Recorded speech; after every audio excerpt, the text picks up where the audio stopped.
Welcome back to another episode of the Slim and Slam podcast. This is episode 5, which means we've been doing this for 5 consecutive weeks. So if you haven't caught the last 4 episodes, feel free to roll back in time and check those out, leading right up into this one. It's been a heck of a week for all the boys, not just Slam and I, but the group in general, and I imagine that's reciprocated across to everybody. So we'll try to give you a nice, entertaining episode. Last week we touched the metaverse. It didn't do very well. Heard you loud and clear, boys. Today we're talking about something way more fun. Space. Space, Slam. How you doing? I am Space Slam. Or is it Slam in Space? Or Space Slam 2. There we go. Like Space Jam, but... we don't mention the second one. Alright. That's fair. So, for context, space comes to mind. We just started playing a game called No Man's Sky, which is kind of like just be in space and chill out. And I have a lot of things to talk about regarding to space because I love space and there's many things I want to accomplish in space. I would love to hear about all your space adventures since I found you yesterday and then you took off again to a spaceship after I got off. True. But I mean, we'll talk about No Man's Sky in a second, but I want to talk about real space. I mean, we're getting close, right? Like the human race is getting close to space dreams. I mean, yeah, I would say that we are pretty close. I mean, it would be pretty cool to see in our lifetime, the first, I wouldn't say the first because we made it to the moon, but like actual space exploration, like that would be insane to see. Because we've been in sort of that middle area where not a lot's happened. I mean, we've got the metaverse, we've got internet and YouTube and all that stuff. So things have changed, but in the sense of like we weren't born early enough to explore America, we weren't born late enough to be already in the space travel and space exploration. So before, either I would love to see, before I move on from this rock that we live on, I would love to either see the beginning of space exploration, or I would love to see Elon Musk. Wasn't he making something where it's like a headset that uses your brain? The brain computer? Yeah. Yeah, where they inject it into your brain. Yep. So... I want to touch on that. We'll get to it in a sec. But Elon obviously has this dream of the future where we live on Mars and we have computers in our brains and all the cars drive themselves, right? He's seen Total Recall one too many times probably, and that's okay. But realistically speaking, our path to space, the technology we use to get to space and interact with space itself has, I'm going to say, exponentially expanded. I know that's a mouthful, but that's what I'm going to use over the last 3-4 years. If you look at, I'm gonna drop a couple space facts on you, things that have happened in the last couple of years, because I like space, right? So things that have happened space-wise in no relation to each other or in any particular order. We started a program to launch a literal dead nuke, so one that won't explode, at an asteroid, a la Armageddon style, but just throw a heavy object at an asteroid and to see if we can make it move. So that's something that's going on. China is trying to build a space station that's like 4 or 5 football fields long. Alright, how big is... I don't mean to interrupt, but how big is the ISS in comparison to what China's building? Not very big. I think the ISS is maybe a football field. Oh, really? Yeah, it's not very big. In terms of actual grandeur, the ISS is pretty small. Huh. So that's pretty crazy that's going to be coming down here. What was it? It's going to be sometime in the 2030s, I thought, that they were bringing it down, or is it sooner than that? I think that... I'm not 100% sure, but I think the process is even sooner than that. I think they were going to start sunsetting modules as early as 2025. Really? Yeah, so that's kind of neat. But yeah, so this Chinese space station, huge, right? Other things. There was a call to make a new spacesuit, because we haven't made a new spacesuit since the first time we did the whole space shuttle thing. Yeah. So back to Discovery Challenger era, that was the last time they made a spacesuit. Yeah, and that's pretty crazy because I actually heard about that too, and I just thought it was crazy that they've been using the same spacesuits since they first went and did that, and I don't even remember how many are left that are actually still in use. I think it was a video, either infographics show or something like that I was watching where there was only, I want to say it's a handful left of the actual suits that are still usable. or some are being repaired. Right, but that idea, that concept, that same design has been recycled and reused since then. So it's crazy, I guess technology and textiles hasn't gone that far, but you would think we'd have a new thing to wear going to space by now. Well, I mean, if it held up for however many years that it's been now, like, it'll be fine. Well, and we'll get a new one too, I'm sure. We've got like 5 or 6 companies that are making space stuff now. Like we've got SpaceX and what's the Amazon one, Blue Origin. Oh, I guess I didn't know Amazon was making one. I Well, knew about the SpaceX suit because I want to say there was pictures of the helmets of people wearing them in like on Shutterstock photos or something like that. I'm pretty sure I saw something of that. Yeah, well, I mean, we're getting there, right? But like this whole idea of we've got all these private companies now, at least in the Americas, that do space. There are some countries that have governmental space entities, but for us, it's becoming a private industry. And we've got all these companies that do like suborbital plane rides and commercial space stations, and there's companies now that are saying, yeah, we build stuff in space. That's like our whole company thing. So we're approaching what could possibly be considered the maximum technology level we can have, for the space race until we make a new discovery, right? Like, you think of science fiction, we're never going to have the FTL drives or whatever, the faster than light drives to go at the speed of light. That's probably never going to happen. But the ability to get somebody from Earth to Mars, I mean, that's not like a night trip, I think that That's the a travel long is, trip. the travel is like maybe, I don't know, it's several days at least. I was thinking it was Yeah, like look at 2 weeks this. or something. I'm not sure. I don't know off the top of my head, but to get something that far, to have that much fuel, we're approaching the point where we can achieve that. And I would imagine within the next century or so, we're going to have people on the moon. I know NASA's trying to build some sort of structure on the moon with like moon concrete. So that shit's cool. And we'll put guys on Mars. We're going to have a whole Total Recall thing going on. By the way, if you've never seen the first Total Recall, worth the watch. Arnold Schwarzenegger is fantastic in it. If you've seen the first one but haven't seen the second one, the remake that came out in the 2000s, don't. Because the only thing that's similar between the two movies is the whole concept of Total Recall, where he like loses his memory and then remembers them in a vacation simulator. Everything else is different. It's not worth the watch. They go to Australia instead of Mars. It's not cool. Also, Armageddon. If you haven't seen that, watch it. Oh yeah, is that pretty Bruce pog. Willis? Right, Bruce Willis is in that. Is Bruce Willis in it? It's been forever since I've seen Armageddon. It's like Let's see. Bruce Willis, Matthew McConaughey. Let's see, Armageddon. Yeah, Bruce Willis, Ben Affleck, Oh, Ben Affleck, not Matthew McConaughey, right? Michael Bay, of course. Michael Bay is the director. Yeah, it's a good film. So yeah, Armageddon, of course, on that list as well. So I want to talk about one thing before the break, and I want to talk about one thing after the break. Okay, living in space has some challenges. All right, if we're all going to live on space stations, be at the moon concrete space base in the moon, there's some things we have to overcome as a society, and this is what I'm very excited to talk about, and why this episode is rated PG-13 plus. Okay. Okay, I didn't realize we were putting a rating on this one. We are now. Sex, All right. sex in space. Let it ponder for a second. Think about it. I'm thinking. I already have an idea of how it's gonna work. All right, I believe I have devised the most capable way to screw in space, but this is something I have had on my brain for years on end. I turned 18 and I was like, I gotta have sex in space. How do I do it? Oh no, I was thinking about this before 18. Like I've had this. I was thinking about this for a very long time, and I've never had the opportunity to share it with anybody because it's not a question that just comes up. It's like, how do you have sex in space? Well, I'll tell you. Do you want to go first, or do you want me to go first? Here, before we get into the solutions, let's bring up some of the problems, okay? A couple things you got to think about when you're having sex in space, right?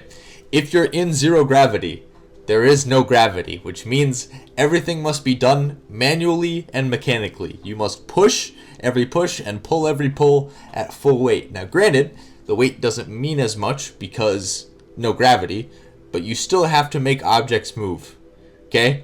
Second Correct. thing is, you can't push off of anything unless you're braced down, because you will just fly across the space you are in to the other end. Yeah, that's true. So these are the obstacles. The third obstacle, which is more minute than not, is that fluids that come out of the body continue to float in the air. They do not sploosh like they do in real life. Oh man, I didn't even consider that. Now that you say that. Okay, so those true facts being stated, what's your solution? It seems like you've got something. Oh man, I have had a solution. I don't know about the cleanup. I'll have to come up with something like that. But giant rubber band. Okay. Here we Okay. go. A giant rubber band, or like the what's the thing that you? It's like an elastic piece that you'd put underneath your foot, and then you like pull up real hard on it. It was some Like workout exercise bands? thing. Like workout bands? Yeah, yeah, yeah. You get a workout band and you wrap it around each other, and then you go to town. You're just gonna float around in whatever you're in, the home or the space shuttle, and you're just gonna bump into everything. But you get the rebound, as we'll call it. Okay, so I'm gonna poke some holes in your theory here. Okay, you've essentially described to me what would be the same as duct taping two people together whilst in coitus on Earth. They don't do any out. It's just you're in, and that's how you are. Because Caleb, you don't have anything to push off of in space except each other. So that the only Yeah, exactly. You momentum can you'd push have, off each other. the only momentum you'd have is the elastic band pushing you back in. I don't think that's enough. I think you could definitely pull out enough to have the rubber band pushing back in, because you still got your muscles. All right. Let me tell you why that's the inferior plan. Because I'm going to tell you my superior. I know plan. it's not a good plan. All right. Believe me, I know it's not a good plan. But this is something that I've had on my mind. I don't even remember how long ago. Sometime in my teens, when the juices start flowing. When the juices. Oh. You got a lot of them flowing over there. Oh yeah, Oh, not boy. so much anymore. Okay, so I'm not quite the lad that I once was. that is very rough to hear. Maybe we can get you to space so we can rejuvenate you. I would be taller in space. So yeah, that's true. The whole get to 5'9" maybe. Maybe if I'm lucky. So we're gonna utilize some equipment that's already on space station as it is. Okay, here's the plan. You ever watch the documentary of the ISS that came out when they showed how astronauts sleep? Yeah. All right, so for those of you who haven't seen that, when astronauts go to sleep on the ISS, they like Velcro themselves to the wall. All right, which means Velcro is already on the wall. So all we have to do to have sex in space is design suits with holes in them and then Velcro on the back. So we can Velcro the person we're fucking to the wall, and then we gotta have like pool handles on the side, like get out of the pool handles. And those are your leverage. And now you go at it, you know?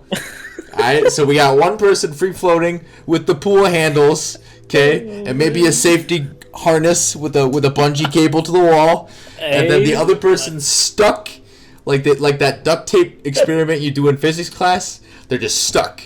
And they can lift their legs or whatever, and that's how you go, okay? That's the plan. Now, when it gets to the fluid point, alright? Well, obviously we're having unprotected sex. This is space. I can't believe you're asking me if we're having protected sex, okay? This is space. Children have to be born in space, okay? We'll get to that later because that's my other thing I want to talk about. But when climax happens and juices go all over the place, okay? Then you unvelcro the other person from the wall and it becomes jizz dodgeball, okay? You're both screaming and yelling, pushing off the walls, trying to shove the other guy into the cum. It becomes a sport. It's combat sport. You know what I think is gonna happen? Well, yeah, it will be a combat sport, that's for sure. It'll be combat sport. I think ShamWows are gonna take off again. Is what's gonna happen. ShamWow in space just to clean up space cum. Oh, everybody's gonna be needing a ShamWow. We're gonna have to call the guy that goes ShamWow. You know, in the commercials. What's he even doing now? Probably not ShamWow. Probably not. Oh man. Well, while everybody figures out what that guy's doing, we'll cut to a quick break and we'll be right back. Hey everybody, thanks for joining us for this episode of the Slim and Slam podcast. It's been one heck of a week, Monday through Friday. I'm actually editing this show Friday morning. So we appreciate the support and we thank you for the listen. If this ad spot is something you'd like to fill, feel free to send an email to slimandslampodcast@gmail.com. We're really having a lot of fun with this one, as you can tell, but we kept it a little short so we could get it out right in time for release. Alright, that being said, let's get right back to the show. Alright, welcome back from the ad break. Thanks to listening to that for us. Alright, when we left off, we talked about how to conceive in space. Kind of. We weren't really talking about conceiving, but now we are. Because now, Caleb, I'm going to lay on you. I'm gonna lay upon you. That's not any better. Alright, I'm going to give you my strategy for creating Superman. Okay, before we get there, though, I do have one thing to add to what we were talking about before. Okay, hit me. So, have you seen... what was the Mars movie with Matt Damon in it? The Martian. Was it The Martian? Yes. That was in 2015, and I said that was recent. I mean, it is, but that was... You're old. Gosh, Get over it. I'm old. But The Martian. So, they had the the rotating portion of their space station. I'm a level so, with they you. could exercise and stuff. I'm a level with you. Haven't seen the movie. Really? Yeah, I know, right? Wow. 2015, and it's 2022 now, and you haven't seen The Martian. Interstellar came out like the year after, dude. I don't know what you want from me. Okay, well, I'll explain it to you then. So, you know Kerbal Space Program, though, right? Of course. So when... Have you seen the hyperdrive in Kerbal Space Program? Yeah. There's some component I'm tracking. There's some component in there where it spins Okay. on your space station, so you can do interstellar travel Sure. and whatnot. So they had this in The Martian, on their space station. They had this portion of the space station where it rotates, so you can experience the feel of gravity. Sure. And when they go and do that, I mean, it's just like you can work out or you can sleep or hang out. They had an entire lounge area. So that gives me the idea that, like, oh, maybe that they'll just take a page from that and we can just have sex normally. As far as the fluids go, you're still going to have to clean up with the ShamWow. Unfortunate. Well, at least we'll still sell ShamWows. They're going to forget the recipe for creating ShamWow like they did the Szechuan sauce. It's going to become an extinct material. Quite possibly. All right. Somebody's going to have one on eBay for $1 million. NASA's going to buy it. Unfortunate. Okay, back on track here. Superman, we're making him, all right? So, just a heads up, this stems from a time when I thought Mars had more gravity than Earth, okay? Okay. It doesn't. It has less. About 7 Nope. times. So, anyway, I was thinking, okay, if we've already figured out how to have sex in space, Yep. the whole concept of Superman is that he comes from a planet where, like, the gravity is way higher, right? And the atmosphere is different. So then when he comes here, like, he gets all these powers that, you know, he could, like, fly because the gravity is really low for him. And he's super strong. And like, he has a reaction to, like, the atmosphere or whatever. Like, all the things are just because Earth is a bitch-ass planet, okay? And Krypton cool, Earth bad, right? So Superman, he like, react, like, he's strong in a low gravity and all that shit, okay?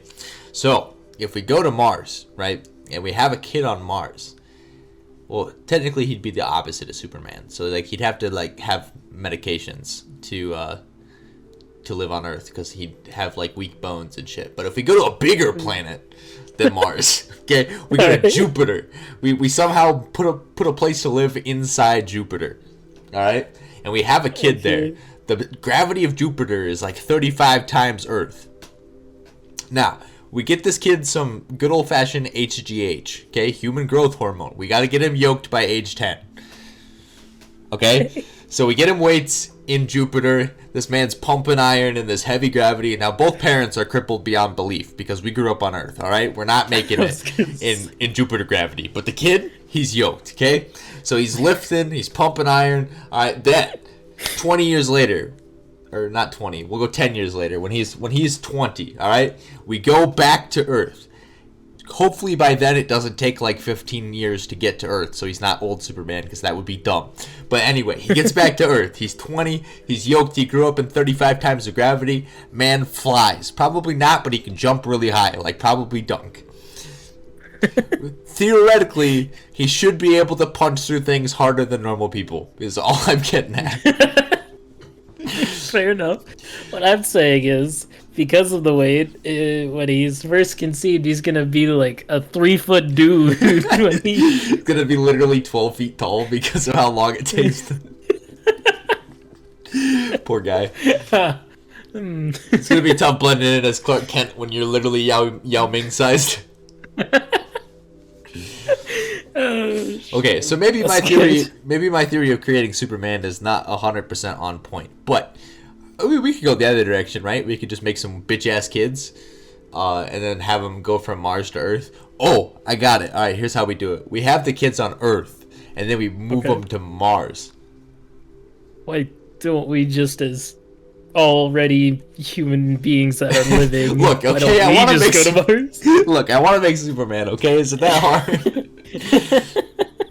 Is it that big a deal? I mean, we'd all be Superman, though, is what I'm saying. Let me live my comic book dream. Unless we give the children that we're creating on Earth the human growth. Well, we yoke them, and then we send them to Mars. All right, that's fair. That's fair. Okay, so here's a question. We're gonna get a little off track here. We have steroids, right? They're readily available. Steroids are a thing. Yeah. If everybody could have steroids, would it make it okay in sports?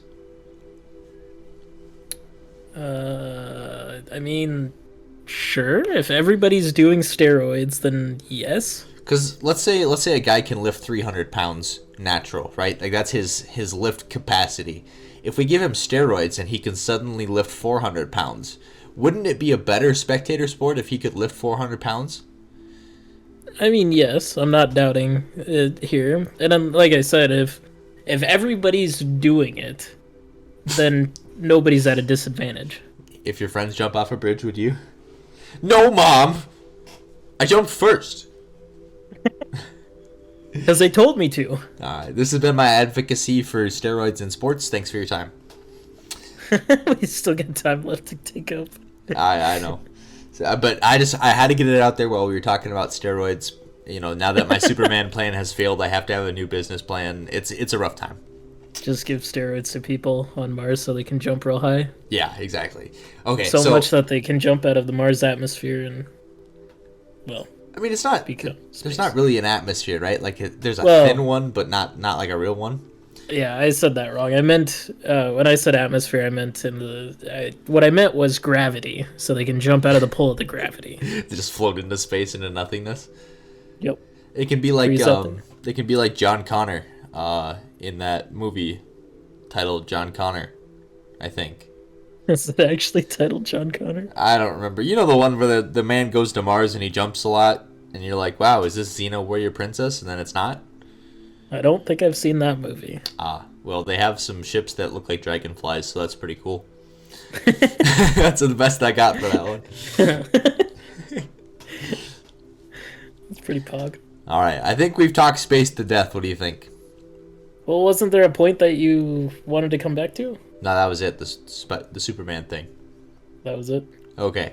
Well, we've talked the void of space to death, so I think we're gonna end the show here. Thanks everybody for joining us for this episode of the Slim and Slam podcast. That ad break in the middle can be all yours if you'd like. All you gotta do is email slimandslampodcast@gmail.com with the ad spot you'd like read. Anything to add here, Slam? I would like to add that we're only at 23 minutes. I understand. I was going to end the show early because it felt like we'd wrapped it up. Fair enough. Anything else you'd like to add? Now I got to fucking edit. God damn it, Slam. We'll run it back. Just do the outro again. Okay.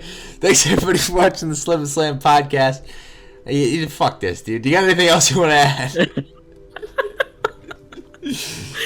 I do not, Slim. All right. However, Space Slam 2 will never come out, but Space Slam 1, yes. All right, fair enough. Y'all have a great rest of your week, and we'll see you next week with another episode. All right, see you guys then.